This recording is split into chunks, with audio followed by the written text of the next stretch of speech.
श्री मात्रे नमः। मित्रों, दीपावली के दूसरे दिन यानी हमारे हिसाब से 7वें दिन का उपाय रहेगा। जो दीपावली का दूसरा दिन है, इस दिन आपको वहाँ से दीपावली के दूसरे दिन आपको जो आपने पूजा की, इस दिन हटाना नहीं है आपको वहाँ से कोई चीज़। आप प्रसाद लोगों को बांट सकते हैं, लेकिन वहाँ से आप सब विग्रह जो हमने प्रतिष्ठा सब चीज़ें कराई है, लक्ष्मी जी की पोटली, ये सारी चीज़ों को आपको वहाँ से हटाना नहीं है। ये सब चीज़ों को रखे रहने दीजिए वहाँ। और इस दिन का जो उपाय है, ये एकदम अगर आप कर लें तो सोचिए कि आप अगर गंगा जी जाके 10 बार भी अगर स्नान करे होंगे ना, उससे भी ज़्यादा आपको फल मिलने वाला है। आपकी जितनी नेगेटिविटी है जो जमा हो गई होगी, कहीं किसी पिछले जन्मों का कोई कर्मगत भी जमा हुआ हो, वो भी हटने लगेगा, शुद्धता आने लगेगी। इतना ज़बरदस्त उपाय है, लेकिन कठिन है। यही उपाय इसमें दीपावली का दूसरे दिन का उपाय ये बड़ा कठिन होता है। करना क्या है भाई, लक्ष्मी जी आ गई, लक्ष्मी जी प्रसन्न हो गई। अब जब हमारे सामने सब आ गया तो उसको हमको पाने का, अगर हमारे सामने थाली परस के आ गई तो हमको उसको उठा के पाना भी तो है। प्रसाद को पाएंगे तब तो उसका आनंद पाएंगे।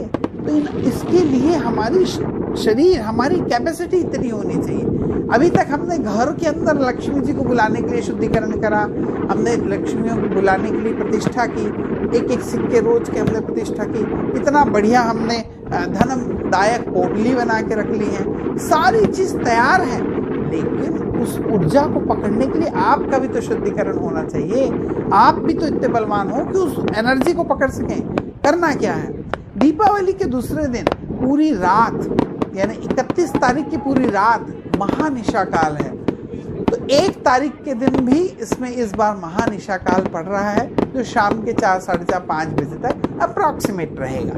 तो इसमें आपको करना क्या है, सुबह अर्ली इन द मॉर्निंग यानी दीपावली की ही रात 31 तारीख की रात के समय, अगर 3 बजे से लेके 4 बजे तक का जो समय है,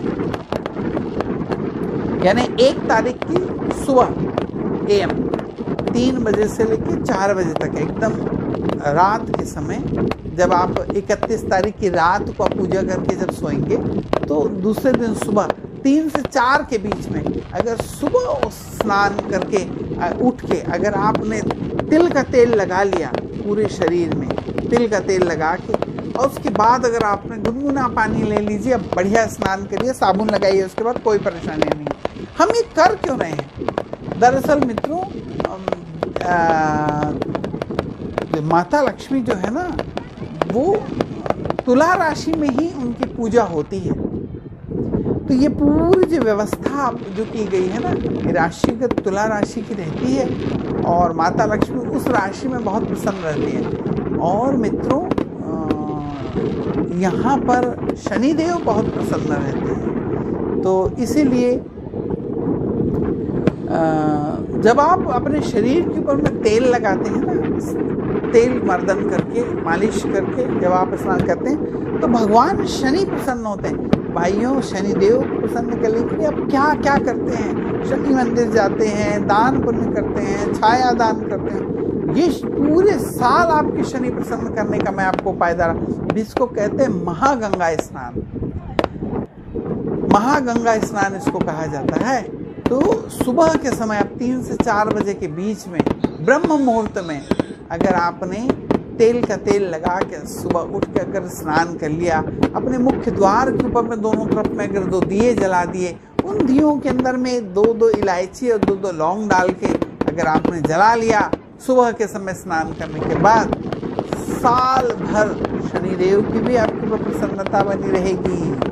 ये ध्यान रखिए। माता लक्ष्मी के साथ उस ऊर्जा को संभालने के लिए तो कोई चाहिए। जब आप ये करते हैं तो आपका शरीर, आपका वातावरण के साथ में आपका शरीर भी मेल खाता है, मिल जाता है। और गंगा स्नान, इसको महागंगा स्नान कहा जाता है मित्रों।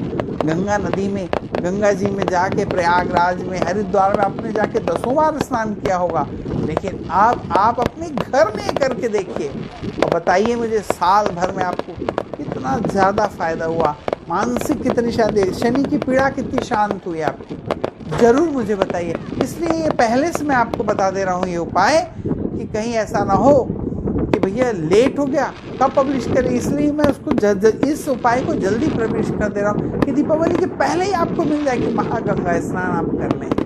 राधे राधे। वीडियो को शेयर जरूर करें। बस दीपावली